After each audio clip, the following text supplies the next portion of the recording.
Шымкенттіктер қаңғыбас иттен мезі болып отыр. Көшені кезген қараусыз жануарларды аулауға жергілікті әкімдіктің қауқары жетпей жатқанын алға тартты.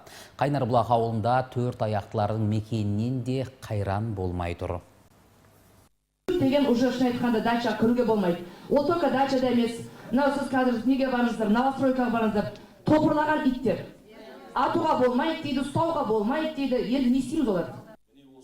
Жергілікті мәслихат қаңғыбастармен күрес үшін қыруар қаржы бөлініп отырғанын алға тартты. Айтуларынша, ауыл шаруашылық және ветеринария басқармасы жұмысқа жүрдім бардым қарап келген. Салдарынан қаржы ерілмей іс тынбай тұр.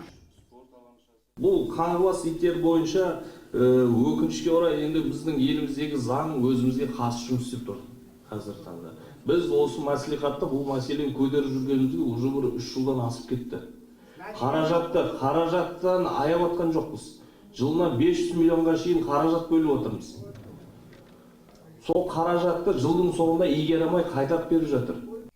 4 аяқтыларды ізгілік тәсілімен аулау ісі де әрекетсіз болып отыр. Ал мамандар жұмыстың мардымсыздығынан тұрғындардың салғырттығымен байланыстырады. Азаматтар өзіне тиесілі жануарды қараусыз қалдырып қоятын жағдайлар көп дейді олар.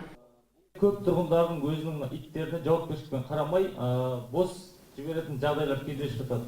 Жоқ, сіздер хотя бы анау аулайтын бригаданы көбейтсеңіздерші. Ит мысықты түбімен жоюға қолданыстағы заң жол бермейді.